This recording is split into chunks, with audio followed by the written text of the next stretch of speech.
I didn't make a review for chapter 411. It was, but the beginning of this is going to be mostly just like a mini review of 411. I'm gonna just get my thoughts really quick before we get back into the chapter. But okay, so this hype, all hype, all hype. 411 is all hype. The fact that we're getting Ellie, we got Regis, we got Boo, we got Lyra there, and we got Arthur, and we're going back to the relic tombs. This is the shit. And okay, he better continue. He better continue this shit, man. He better not switch it up. Okay, but anyway, so that chapter, man, it was really fucking good chapter, man. I really enjoyed it. It was really interesting to see like the tree area. They say it's like so bright, it looks like it it's like you're outside again with all like the lights and stuff like that. So that's a really cool place. I didn't know that it even existed. They even had that place there, and apparently the dwarves were I guess it was part of their territory, but then because everything that happened with Ellenwire, so they ended up, oh yeah, you can have it, I guess, temporarily or whatever. But that was nice. Seeing Byron, his character development, with how he feels about, I guess, with the elves helping him recover back when he got his core damage, with the fight with Cadell, that was really nice to see like how much he cares, man. Like he's a totally different person. Like even he talked about like, how he was before, how everybody had to deal with his attitude, his ego and everything. I mean, he still has ego and pride and stuff, but it's more directed in like a for not so self-fulfilling. It's more so he's thinking about others now instead of just himself. Man, Byron's come a long way. Byron has come a long way, and that's why I said before. I don't know if y'all remember me saying this before, but you remember Byron's half brother. I always forget his name. He's so forgettable, but I gotta remember his name. His name was Lucas Weiss. It was complaints about Lucas being just like a one-dimensional character. He's bad just for the sake of being bad. There's no really depth, between them. Like we don't even really know how he felt about with the whole, him being like in the shadow of Byron and stuff. So he was kind of just bad to be bad, and then the way he ended out, with, going with the bad guys and attacking his own people, killing his own people and shit, and taking the potion just to try to get strong, even though it was eating away of his life. He was just bad to be bad. It ended up, he ended up dying in his quest for power. Why he wanted so much power, who knows? He just wanted power. And so he didn't really get any character development, but my reasoning behind that is that I think that Lucas, his character was meant for Byron to get character development. That's what I think it was. And for also Arthur to get character development too. For him to realize like that's not how you handle someone who's... But then again, Lucas deserved all the shit that, that he got. So but Arthur did get some character development because he realized that, he shouldn't take it out on Lucas that way, He could have went about things a little bit differently. But I think most of the character development came from Byron, because if Lucas would have never got killed the way that Arthur did, I don't think Byron would have developed at least as quickly as he did, as far as to go from, this like self-fulfilling, prideful, vengeful person, not caring about nobody else but himself, to like, he's actually caring about Micah, caring about Aya when she ended up sacrificing herself for the rest of the Lances and stuff, and caring about how he used to treat other people, finding loyalty and respect for Virion, and wanting to be by his side the entire time because he respects him and stuff, willing to fight for his people. He always had that sense of loyalty. Like even though his family didn't have loyalty, he always had a sense of loyalty for his people, for his country, his continent. So I think that was just the main purpose of of Lucas in the story. It's just to give Byron that character development, you know, because once Byron saw Lucas die or, you know, dead and stuff like that, it kind of sent him on a path of just like, you know, revenge. And even though he didn't really care about him that much either, you know, that's why I was like, his reaction was like, how close was he to Lucas? Like, it didn't really seem like they were that close. But I mean, that is still your brother at the end of the day, even though if it's a half brother, you know. So I think that was the main purpose of Lucas's character. But anyway, Micah joining the crew, it kind of seemed like she was just the sloppy seconds, the last person. Like, oh, I tried to call everybody else to come, and then I just settled with you. She was the person that was just settled for. I'm really curious to see what she's going to actually, what kind of development she's going to get in a Relic Tomb. I'm curious to see how Lyra's going to act. Like, is she going to be protective? Is she going to, like, be willing to sacrifice herself for, like, for Ellie or something like that? If something were to happen. I don't know. Is she just going to be more amazed by Arthur? You know what I'm saying? And then Ellie, man. Ellie joining the crew is just like, what is she going to get? Like, is she going to get a power-up? Like, is she going to lead? Is she going to go in there? What is she, light yellow core? Is she going to go in there like, is she going to go in light yellow core and then leave out, like, light silver or some shit? Like, is she going to, like, develop an actual affinity towards some sort of element, you know? Or is she going to just continue to be raw mana usage? Are we going to get further development of her regalia and know exactly what the limits are to it? You know, it's so many questions, so many questions. I'm excited, man. I'm excited to see what new places they go to and how powerful it's going to be.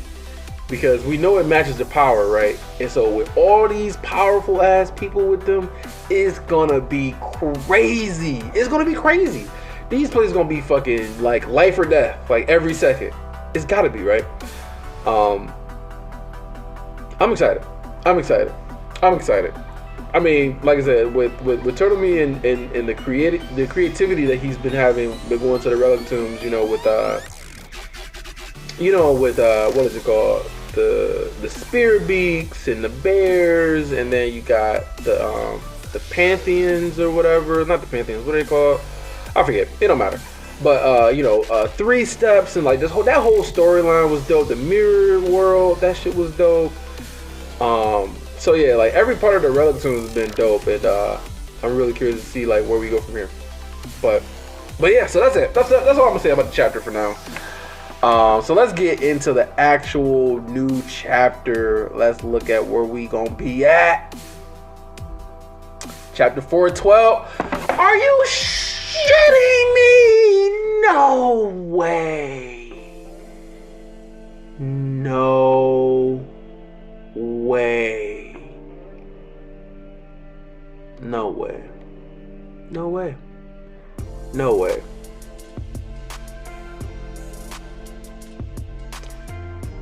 No way. No way. Nico. That's what I see. I see Nico. I see fucking Nico. Simpy ass, bitch ass Nico. I gotta pause. I gotta pause and like recollect myself because I can't do this. I can't do this. Okay, I'm back. We just gotta get through this. I mean, we just gotta get through this because we just gotta get through it because okay, the lie you believe. Okay, and maybe this can be about Agrona. If this is like has a lot of Agrona in it, okay, I could probably be cool with this. But you know, the lie you believe makes me think about like how it's like the whole lie that what's her name has said. I'm forgetting names. Ceres. Ceres said that he doesn't have the power to bring them back to the previous world and their old bodies and stuff like that. So that's what it makes me think about. Nico. Okay. Let's just start this shit out. My fingers drummed across the surface of the charwood staff. That's staff he created. The beat creating no discernible rhythm, but acting as an outlet for the chaotic energy dancing nervously within me. The chaotic energy, okay. Though I tried to embrace the cold, emotionless state again to help me progress without distraction in my work, the vision of Lady Dawn's shriveled and desiccated body still haunted me, appearing every time I closed my eyes. And so this gives me thinking again. This is what I'm saying about this bitch. I can't say Tessie anymore. Cecilia. This bitch Cecilia is just like, don't give two fucks about doing or killing whoever it is in her path to either appease Grona or eventually, I guess, please him to the point where he can send her back to the... It just doesn't make any sense. What is her motivations? What is her motivations for even doing all this shit? Oh, because Agrona revived me. Because Agrona he's the greatest. And, you know, Agrona is going to send us back to our home. So, you know, the body that I'm in, this elven body that is very pretty and beautiful and, you know, powerful because I, you know, reincarnated in it, even though it was already powerful too. I'm going to just kill and destroy whoever it is you want me to destroy. I mean, people being tortured and just literally going through the same shit that she went through. And you just like, no empathy. I'm just like, oh, okay, I'm gonna do it. I'm gonna snatch your fucking soul away from your body. But then, so Nico is, see, I guess it just has to do with the memories, right? So because Nico doesn't seem, I mean, what do y'all think? Like, Nico is pretty much 100% Nico now, right? He's not manipulated. He has no implanted memories. He has everything. He knows everything. He's actually himself now, right? Can we all agree? Okay, check. But he has empathy. He's having fucking dreams and nightmares and seeing her body and shit. And so it's just like, he's actually an empathetic person now. And he's not all this full of rage shit. So it's just like, I don't know. I'm just ranting. Let me just continue with the chapter. It just pisses me off. Like the whole Tessia stuff is, not Tessia, fucking Cecilia stuff is just ugh. She's getting on my fucking nerves. Anyway, so it haunted him every time he closed his eyes. It was impossible to keep up any coherent train of thought with the constant, wasp hum droning of Dreneve still around in the background, and yet I couldn't bring myself to shut him up.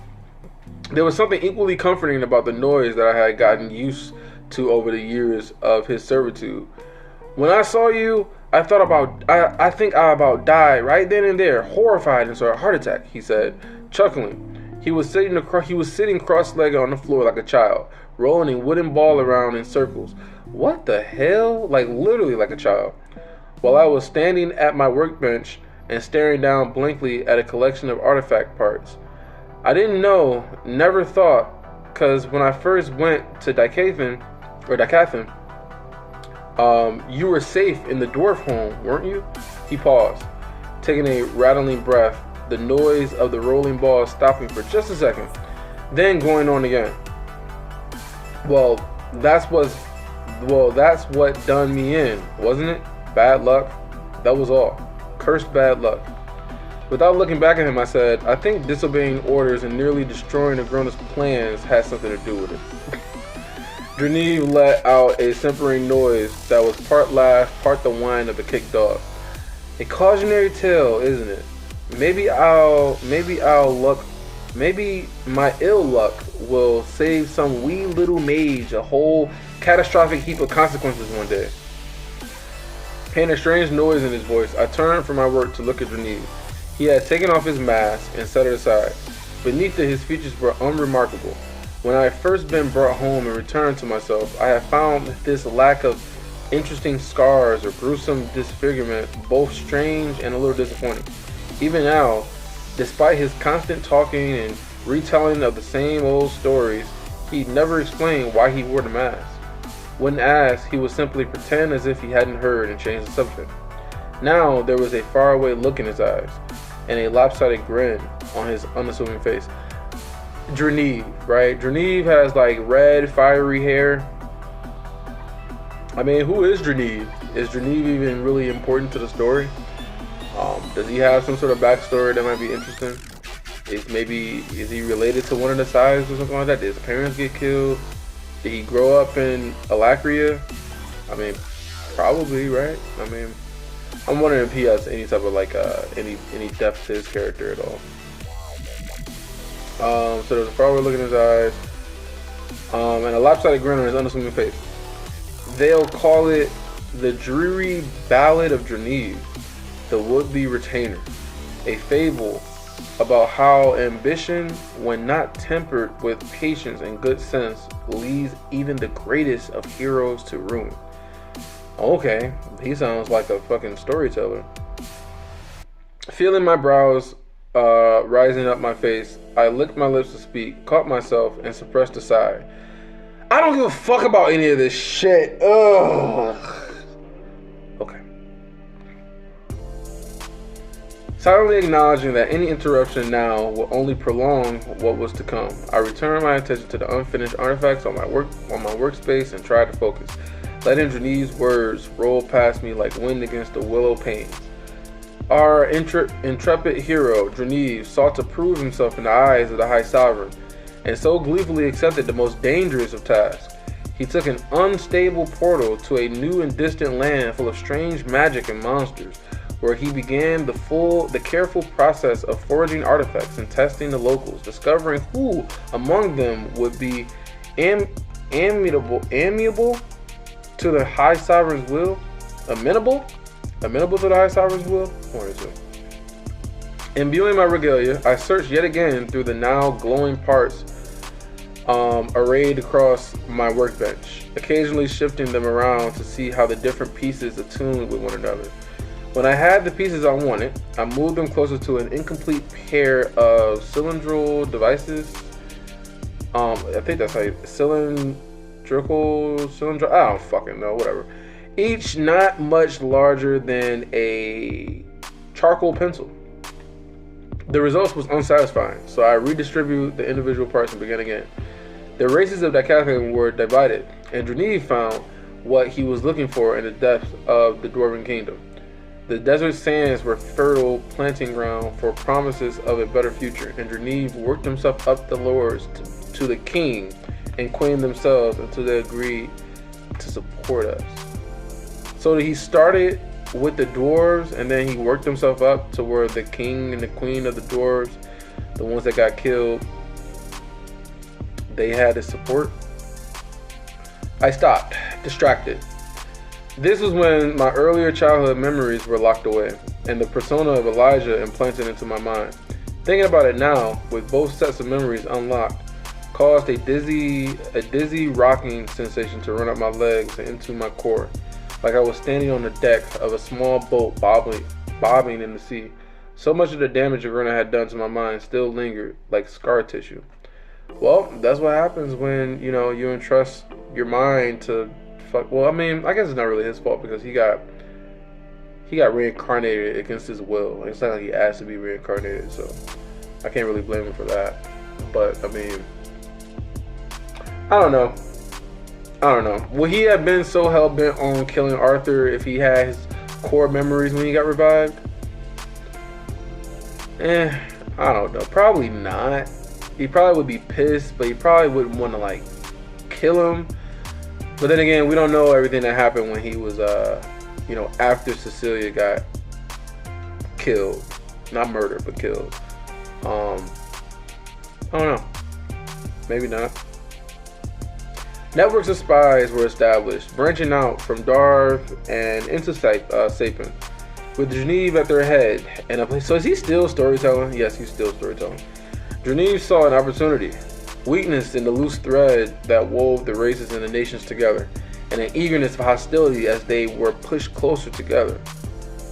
An old enemy, a spy like Dreneve, a traitor, pushed back at every opportunity, but Decathlon was struggling, and the task of holding it together was far more arduous than that of pulling it apart. But alas, our hero finds failure in success, because in his avarice of ambition, He went behind. He went beyond. He went beyond the High Sovereign's design, and in doing so threatened a plan of which he knew not, risking the lives of both reincarnates and the vessel for a third yet to come. The way that he's telling this story is kind of funny. It almost sounds like a older medieval type of storytelling. Genevieve trailed off with a long sigh. Choosing a prototype part made with an alloy I'd invented myself, I slotted it into the artifact I've been feverishly struggling to build. I had worked without sleep since the moment I had the idea, in the aftermath of Cecilia's altercation with the Phoenix. But every step had been a bitter and difficult process. Even as I examined it again under the effects of my regalia, I knew I wouldn't be certain until I actually used the artifacts. There were too many variables, too much that could go wrong, and yet, what other choice did I have? I considered my other choices I had been doing every hour for what felt like days, and cast them aside for the last time. No, I'd already made a decision. There was no point in hesitating now. Can we go back to the relic tombs, please? Can we get okay, we done with Nico blabbering about him building this artifact, Genevieve telling his stories, and can we just go back? Can we just go back to the relic tomb? Please.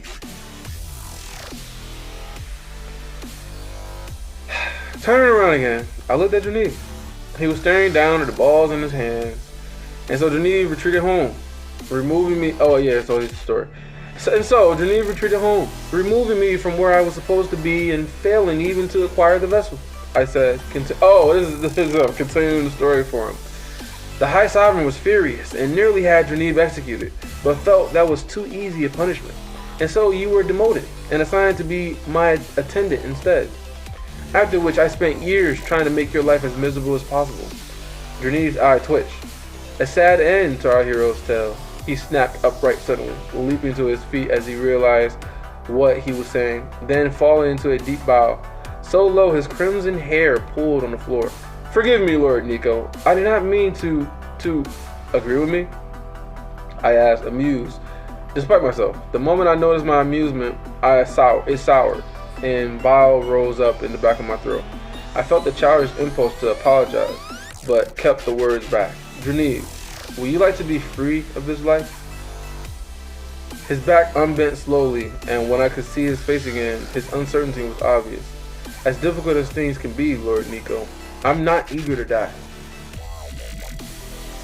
So he thinks that if he leaves and Nico says, you're free now, that Agrona will kill him for not doing what Agrona told him to do, which is to be his slave, or his servant, his attendant, whatever. I blinked a few times, then realized the confusion. Freetra's horns. No, I didn't mean I was going to kill you. I need something. I'm hesitant to confess this to anyone, even you, and will only be willing to do so if there is some way I can reciprocate this favor. Genevieve's eyes slowly widened. You mean be released from your service? He paced quickly left, realizing there was no room to pace, and froze. But the High Sovereign would never allow it. This is my punishment. Gee, thanks, I said, giving him a genuine smile. What if I can release you, help you escape this life? No, Agrona. No more punishment. If I could do that, would you help me with something very important? Help him with something very important. Maybe send a message. Maybe go back to Dicathin.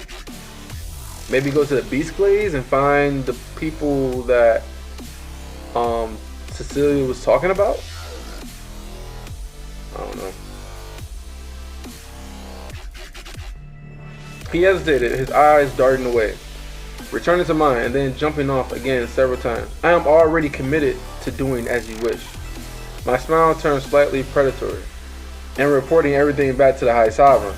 But this is something that needs to stay a secret. If you can do that, I will help give you a new life.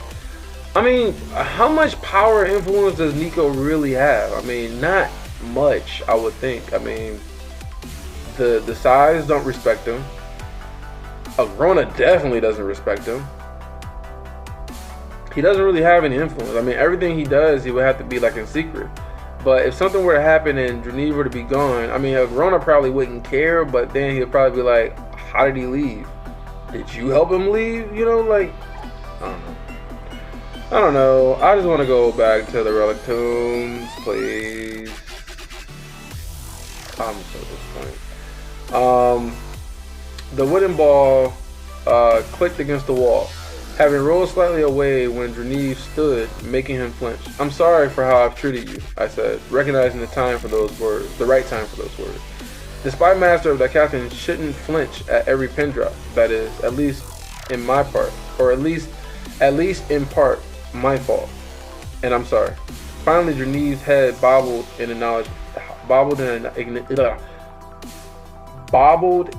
acknowledgement. I got it. What do you need me to do? An hour later, the unfinished artifact stashed in my dimension ring, I hurried along the corridors until I reached the stairs back down to the cells where the Phoenix had been imprisoned. The stairs were empty, as they usually were, but when I reached the door at the bottom, I found it sealed shut. Okay. A crystalline panel was mounted to the black stone of the wall behind the door or beside the door. I sensed certain mana signatures and only opened the door when I found one I recognized. Touching the tip of my staff to the panel, I began cycling different kinds of mana through it, and different strengths, to simulate a variety of mana signatures. It would have been easier if I had known any of the researchers who were down here, but still. Oh, this is very interesting. So he's literally using his staff to change different mana types and different strength to try to match a mana signature. That's creative as fuck. I had to give him props on that. I began cycling through different mana signatures. It would have been easy if I've known the researchers who worked down here, but still, such a lock was designed to defend against a quadra elemental mage. And after a couple minutes, it hummed as the pulling force was deactivated, allowing the door to swing open. Scythe Nico? I froze halfway through the door. Inside, sitting around a table playing some mundane game, were 4 guards. Oh wow, he didn't expect guards to be in there? 2 more had been pacing the room, but their steps faltered at the sight of me. A half-dozen researchers and imbuers were at work in the room, and they all went stiff and silent as the grave, likely remembering what had happened to the 2 who'd expected me after my core was broken. Straightening, I glowered around at the guards. What are you doing down here? Lazying? Names, immediately. I'll have you reported to the Master of Arms and see you lashed for avoidance of duty. And you lot, I snapped, directing this at the researchers. I need the level cleared immediately. Now go. The 4 seated guards leapt up, knocking their chairs about as they hurried to salute. But, Scythe, we were assigned here. A new duty shift, one of them said, stumbling over his own tongue in this haste. Half the researchers had taken a few halting steps toward the door, but they stopped when the guard spoke. We're not supposed to let anyone in who isn't already assigned to this level, an older guard said, less shaken than the others. I took him to be the ranking officer and faced him directly. Even size? He added, after a moment. This order comes directly from the High Sovereign. Feel free to take it up with him if I moved faster than he could respond. My core wasn't what it had been, but I still far outstripped normal mages. Grabbing him by the neck of his armor, I lifted him up off the ground. Then I would suggest you hurry to report my intrusion to the High Sovereign. If you don't get out of my way, I'll kill you all. Perhaps this annoyance and your corresponding punishment will be less than your lives if you simply choose to leave. Setting the man back on the ground, I shoved him toward the door, not hard enough to send him hurtling, but with enough force that he stumbled several steps before catching himself. As he righted himself, all the other eyes turned to him. He seemed to consider for a very long time, then said, "All right, man, out." When they didn't immediately respond, he shouted, "Now!" Everyone lurched into a hurried retreat from the room. I don't give a fuck about this.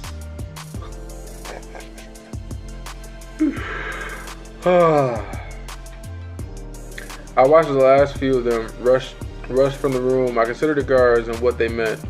I had expected it to take 20, maybe 30 minutes for words to spread around from the laboratory workers to the point where a grown-up would take notice. But the presence of guards could speed or slow that time, depending on how afraid of punishment they were. In the end, though, it changed nothing. If a grown-up arrived too soon, all would be lost. But I wasn't ready to abandon my plan. I mean, he's taking some risks, for sure. It's like he's about to leave or something. I don't know. I mean, this plan must be very, very important if he's willing to like risk more punishment from a grown-up. Taking on a simple mana detection artifact, I affixed it to the inner edge of the door frame and activated it. Then hurried along the corridors to the Phoenix's cell. Okay, her remains have been left there, still strung up by her wrists. If I hadn't watched Cecilia drain the mana from Lady Dawn, though, I wouldn't have recognized the body, shriveled and decrepit as it now was. I turned away. The Phoenix wasn't my reason for being here. Kyros. It's gotta be Kyros. A few cells down, I found Kyros staring wearily out of his mana shielded cell, as if he'd been waiting for me. I need information, I said without preamble, watching the Sovereign closely. How he reacted would tell me a lot about his state of mind, and if I had any hope of success. I needed to gauge him accurately. Kyros loomed less large here, trapped and chained. Some of the bulk around his middle had shrunken, and his marble gray flesh had gone sallow and murky. Absent all his ornamentation, he seemed much less imposing. But then, who can manage to look intimidating while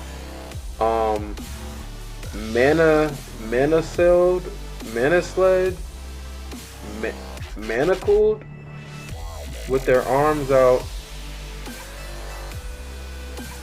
Mansolid? I had to search this word up. I could write it down.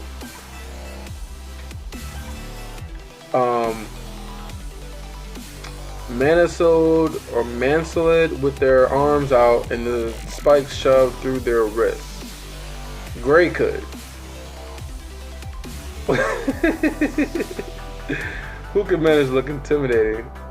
So Gray could. I ground my teeth as if I could crush the intrusive thought between them, and then took a step closer to Kyros. Man, he has such an inferiority complex, man. That is just crazy. At least that's amusing. So I crushed it with those gaze had sharpened, but who hadn't replied to my statement? What do you know about Agrona's plans for the legacy? I asked, growling the question. Kyros puffed himself up as best he could, lifting his chin and staring down his nose at me. Scythe or not, how dare a lesser speak to me that way? Bruh, you in chains. Get the fuck out of here.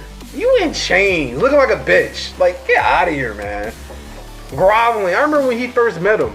He was groveling to him like, please, tell Agrona that I can do better. I can improve. I can change. I can fix this.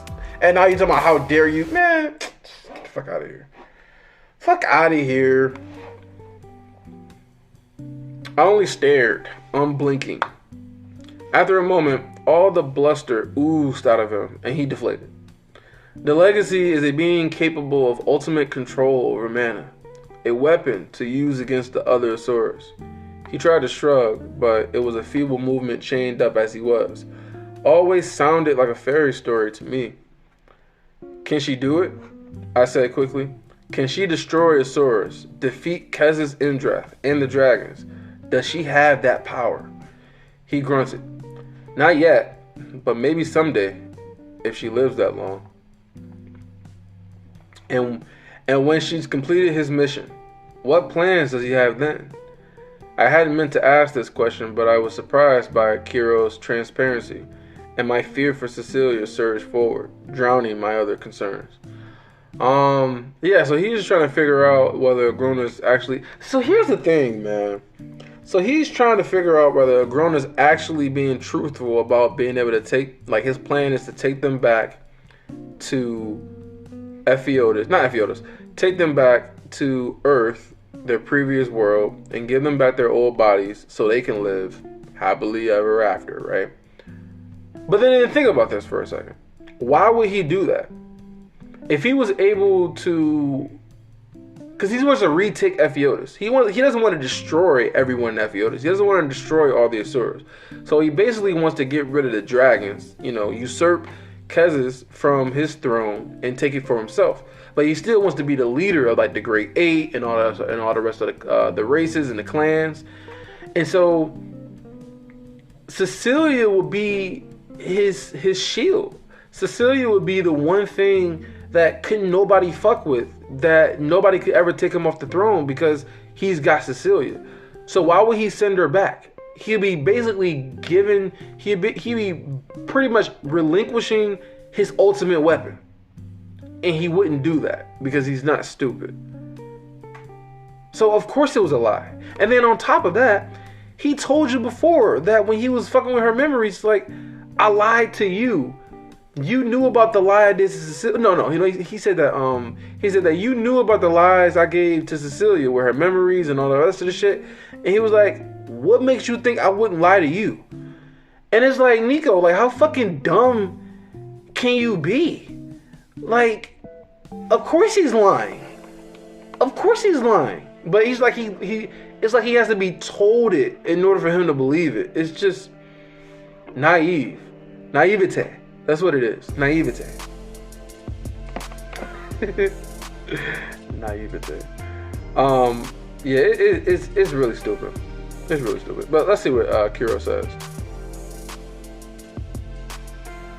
Kiro spit.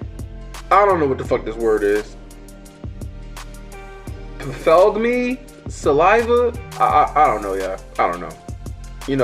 I hate the English language. Just to let y'all know, English language is all fucked up. So they got silent fucking letters, and they got fucking silent letters at the end of words, and they got words that mean the same thing but different things. I don't give a fuck. So he spit saliva against the inside of the shield. It sizzled and popped, boiling away in a moment. The High Sovereign keeps his own counsel. If he has plans for an after, he has not seen fit to share them with the rest of the Reacher clan. The sneer smoothed out into a crude smirk. If I had to wager, though, I guess the same will happen to her as happens to most weapons after a war. They either get put on a display or melted down and turned into something more useful, don't they? Makes sense. I forced down a half dozen other panic questions that surged into my mind. He needs to, like, get over his obsession with Cecilia. Like, this is really holding back his character. It's like everything, it's like he has no identity himself.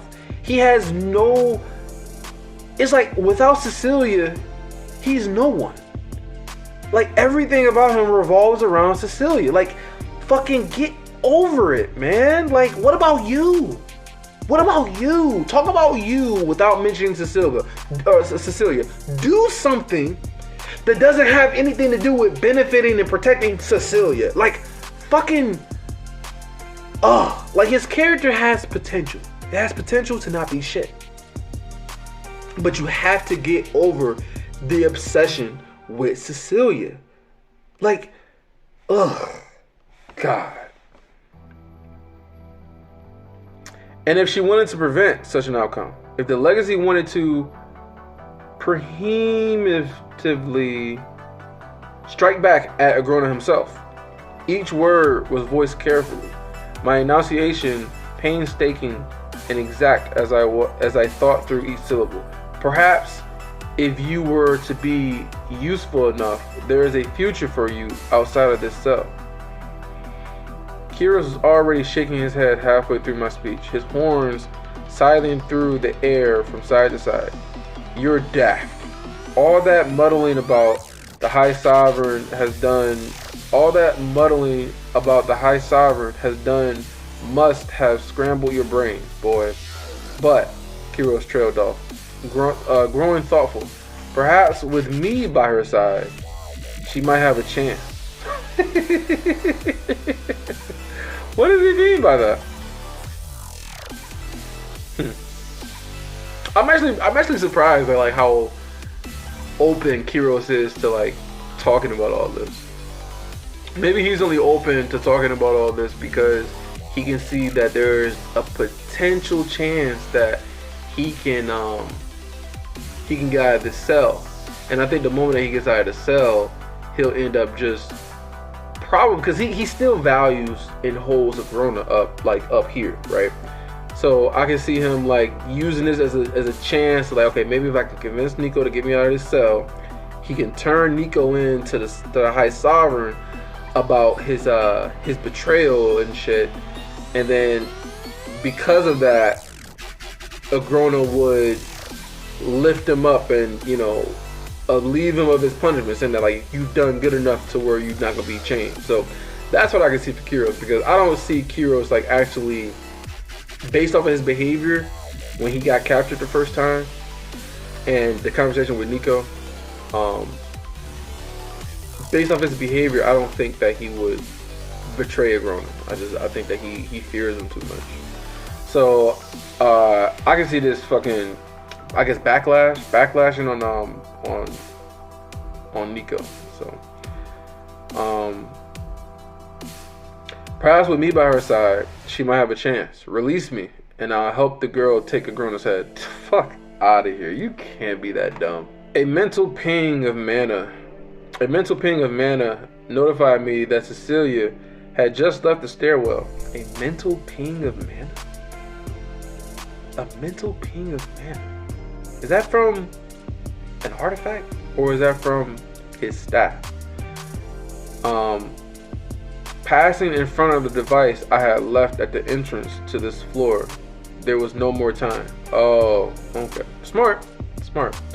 Activating my regalia, I followed the path of the mana, isolating the many individual parts that made the shield Wait, is he letting them out? Activating my regalia, I followed the path of the mana, isolating the many individual parts that made the shield function within the wall. There was a series of housing units and translated power from mana crystals into the shield itself. Bruh, if you do this, Cecilia's not gonna go with you. She's loyal to Agrona because of his memories implants and shit. There's no way he's this stupid. Channeling my own mana through the regalia into the shield, I forced it upstream until it ran back to those housings. The force immediately overloaded one, which caused a cascading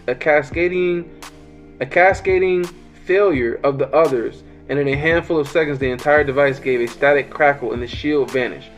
Kiros stared at me hungrily from within his now open cell. Promise me, I said urgently. What does his promise mean to you? Like, wow. Can y'all believe this shit, man? This don't make any sense. Promise me, I said urgently, that you'll help her. Promise. This is so cringe, man. This is so cringe. Oh my god. I thought Nico had hope. I really thought he had hope. There is no fucking way Kiros is about to help him. There is no way. There is no way.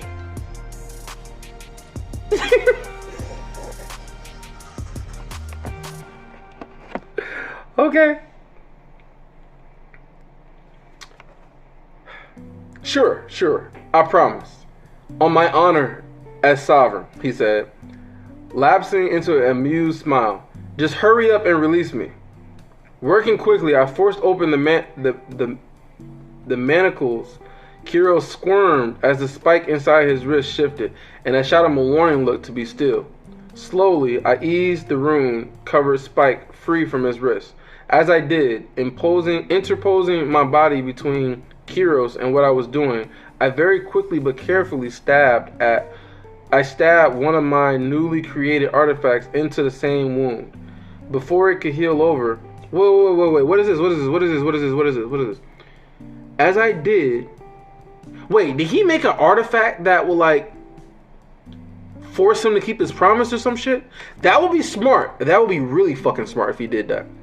Like kind of like the same thing that Kezis did with Arthur, but not probably to the same extent, but like something, right? Some sort of fail safe just in case he doesn't do what he wants to do. That would be really fucking smart.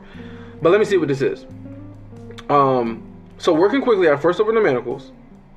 Kiro squirmed as a spike inside of his wrist shifted, and I shot him a warning look to be still. Slowly, I eased the rune-covered spike free from his wrist.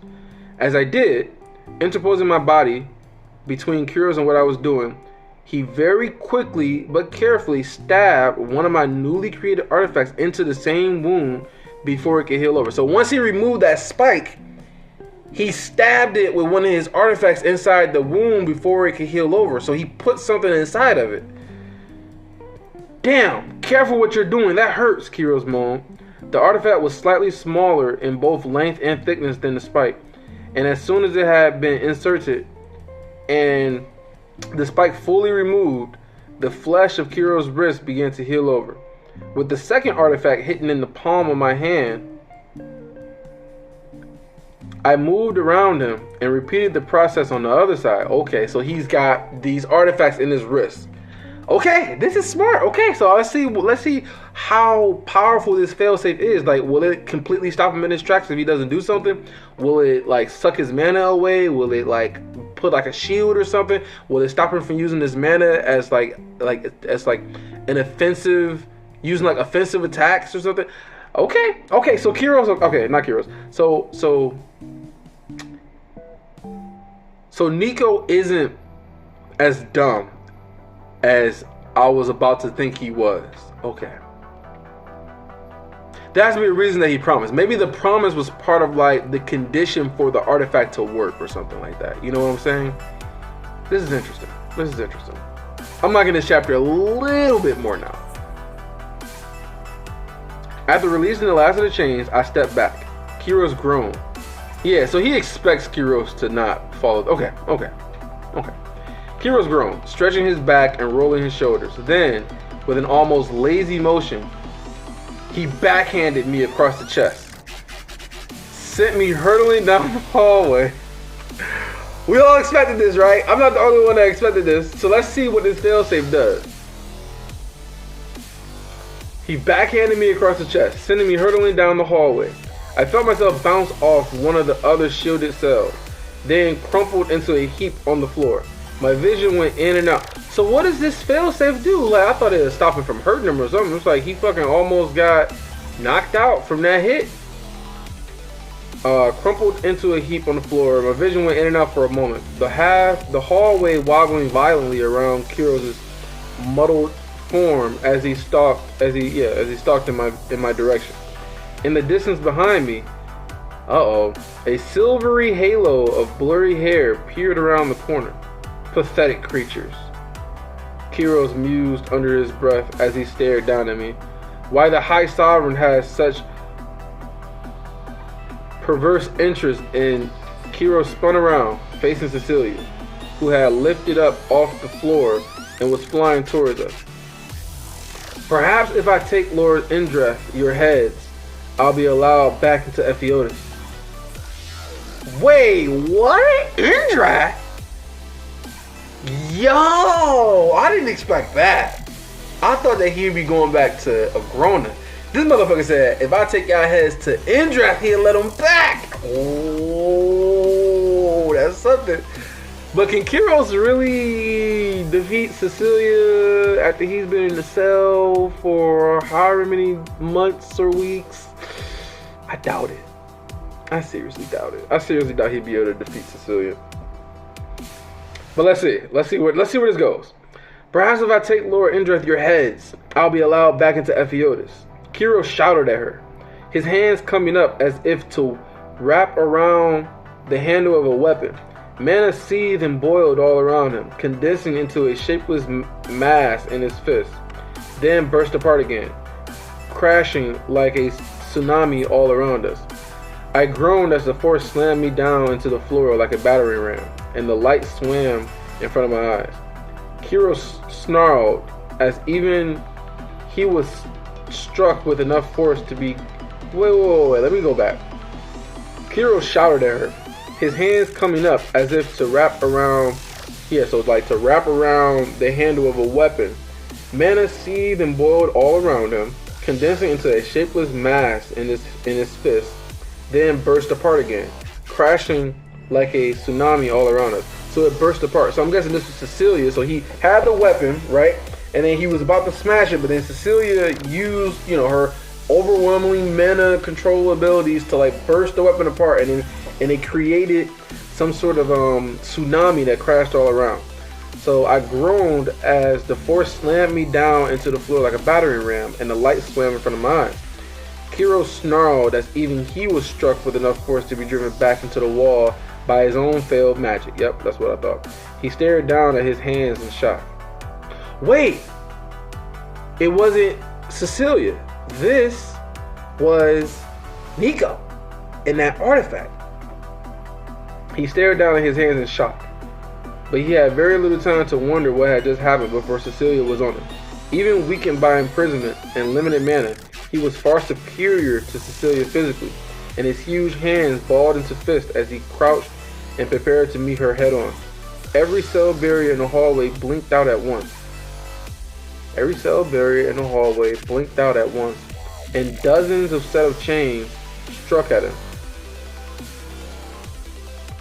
looking like nothing less than metal vipers snapping and lunging to wrap around his arms, legs, throat, and waist, wherever they could find purchase.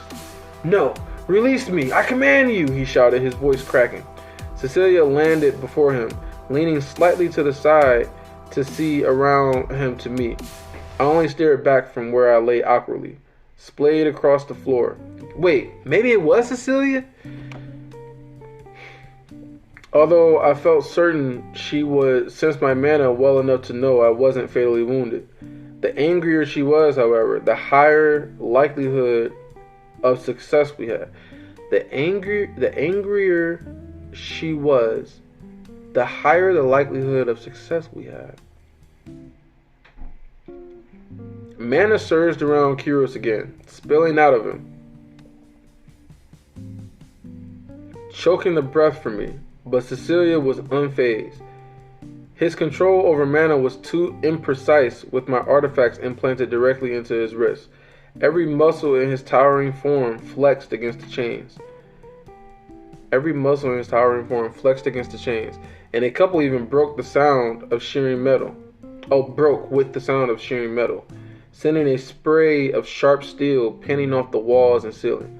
But for every one that shattered, two more snapped out to bind them. "What were you thinking, Nico?" Cecilia snapped, again glancing past Kiros to me. I didn't respond, and so her attention moved back to the struggling creature. "You shouldn't have attacked him. I bore you no ill will, Sovereign Kiros. I was even sorry to see what Grona was putting you through. So why?" A mistake.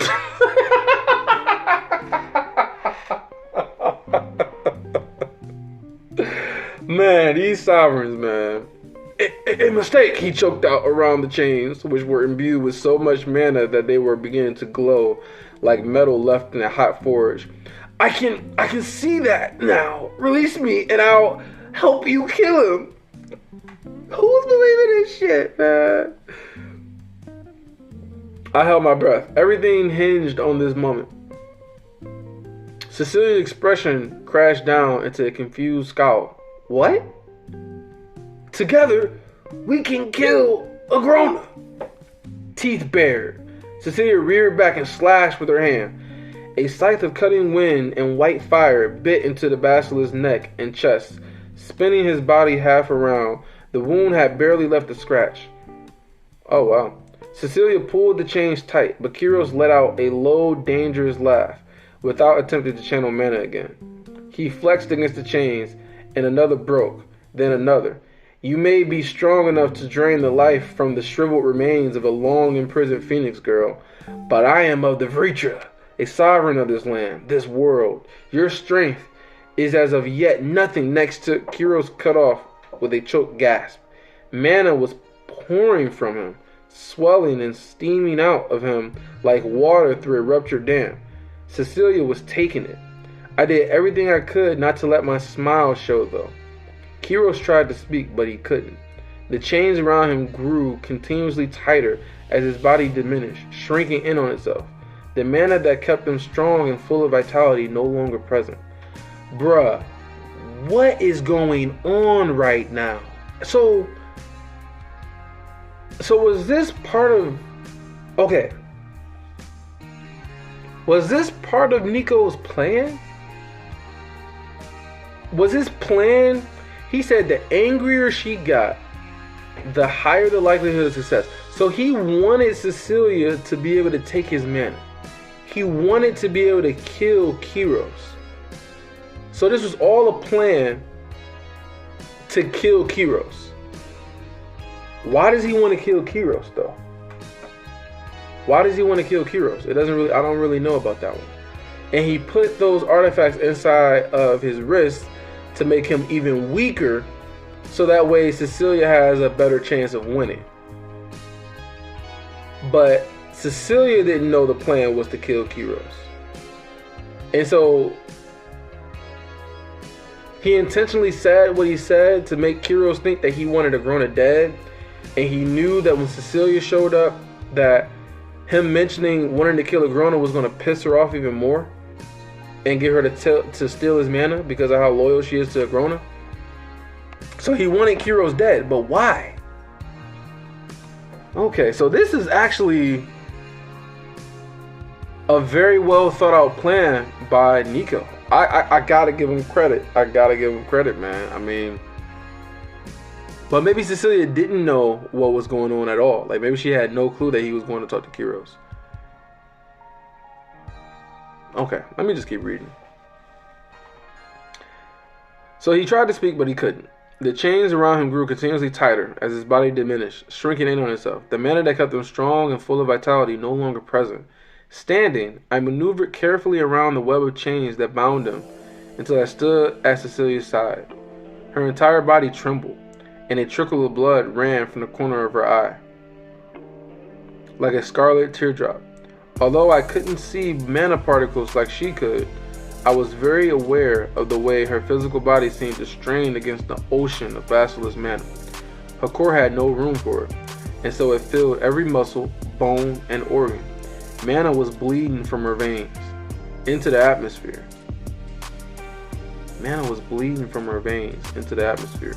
But even that she grabbed and pulled back. Even with a gasp, she had finished. I let out a breath I hadn't known I was holding. Cecil, are you? So, she was finished, right? Meaning that he's dead. But Agrona didn't want him dead. Agrona immediately said that, no, I have other plans for him.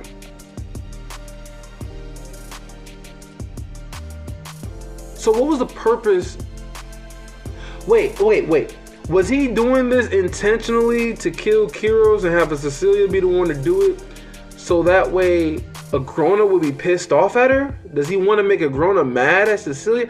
I'm just trying to figure out his motivations for wanting Kiros dead. I don't get it. So, let out a breath. Cecil, are you? Suddenly, her body was limp and falling. I grabbed her in my arms and eased her to the ground. Wiping the blood off her cheek, she was unconscious, but her breath continued steadily. Even though her heart was pounding like she had been running for days on end. I stared down at her, hoping this had been the right course of action.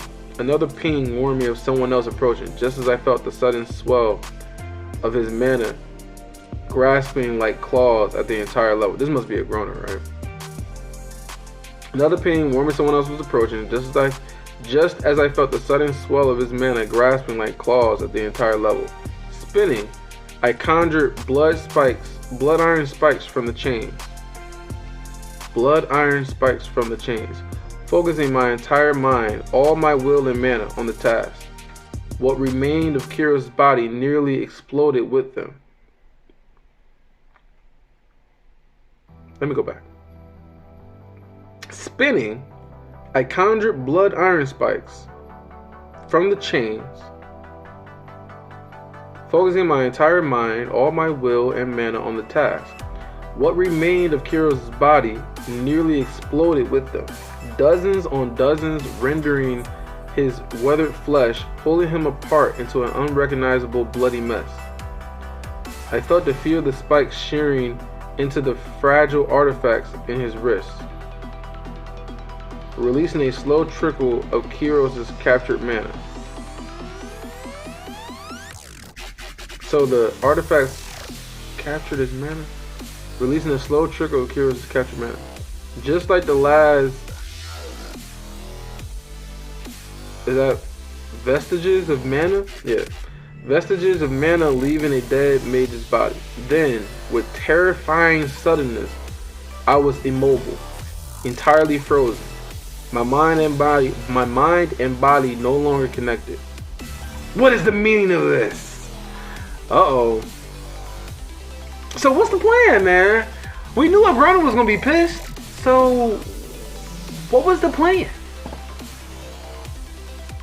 Agrona snarled from behind me, his uncontained rage threatening to flay the skin from my bones. My body spun around to face him, and his scarlet eyes burrowed into mine. I could feel the probing of his magic warming into my brain. What happened? He asked. What happened?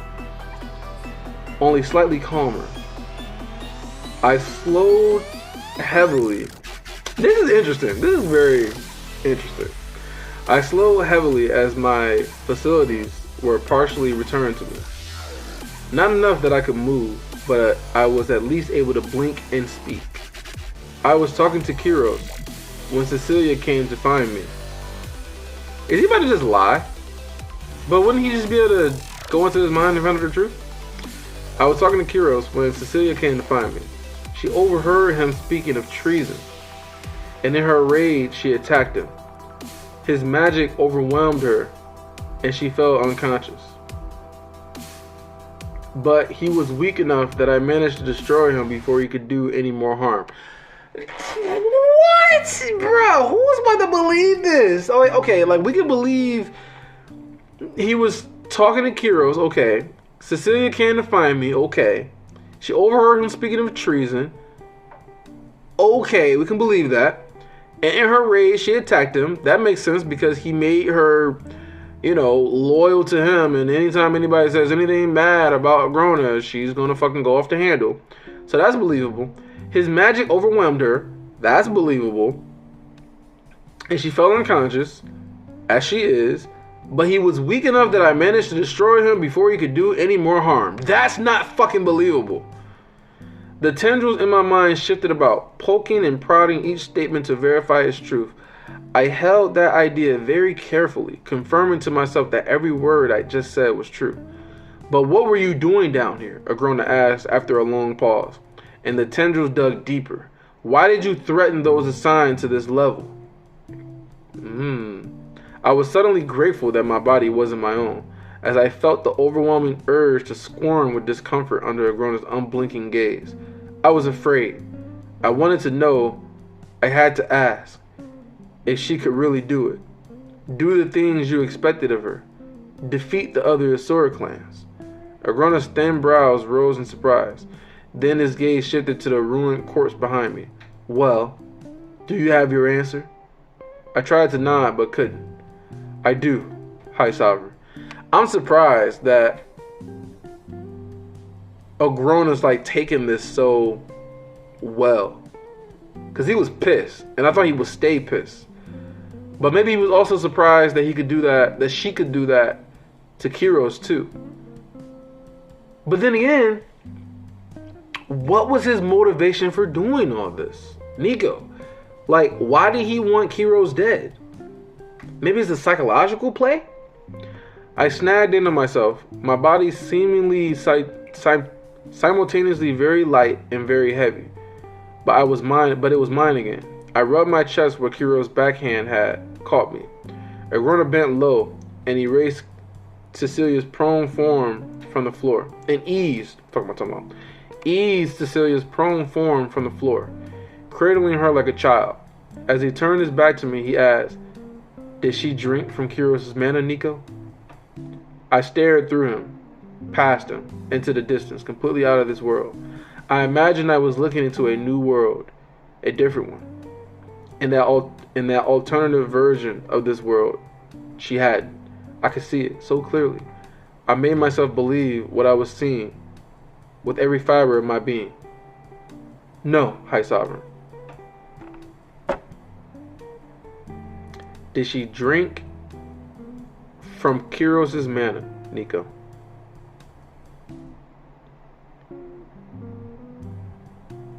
But, hold on. Wouldn't she just wake up and he ask her the question and she say yes? Which means that he lied?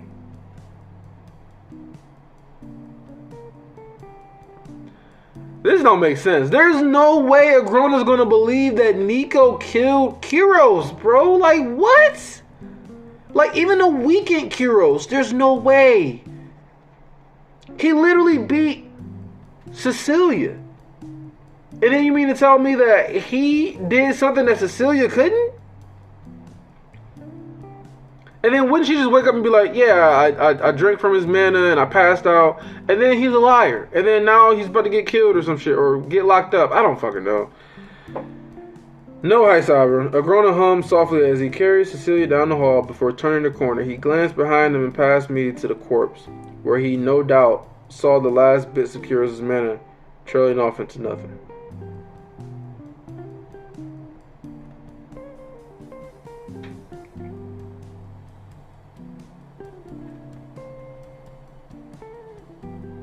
Not how I expected Kyros to look. I'll tell you that much. But, okay. I don't know. This chapter had me all over the place. The beginning I didn't give a fuck about.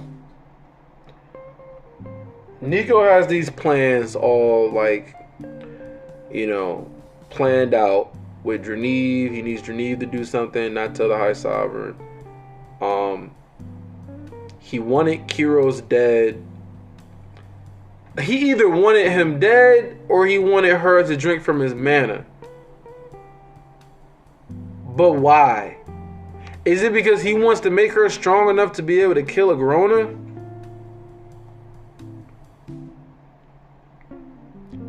Is it because he wanted Agrona pissed that Kyros is dead? He wanted Kyros dead. That's why he did his stuff with the crystals and the artifacts to weaken him.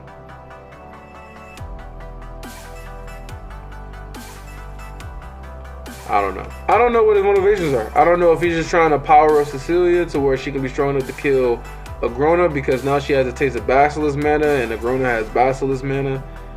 I don't know if he was just, but then again, her loyalty is still to Agrona. But then he lied to her about the mana, and she can easily just tell him that she did. So what was the point in lying about it? I guess my best guess is that he wants her to be strong enough to defeat Agrona, but that don't make any sense because he'd have to do something with the mind control that he has over her. I don't know. This chapter just got me confused, but Kyros is dead though. I mean, I think that's a pretty big deal. Kyros is dead. Like, that's some shit. But no relic tombs. I don't know. Let me know what you guys thought about this chapter. I'm a little confused as to Nico's motivations. Let me know what you guys think.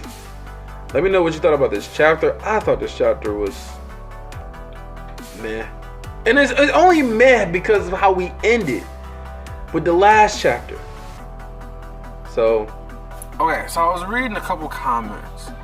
So, I guess the theory is, the play is that if she drank Basilisk mana,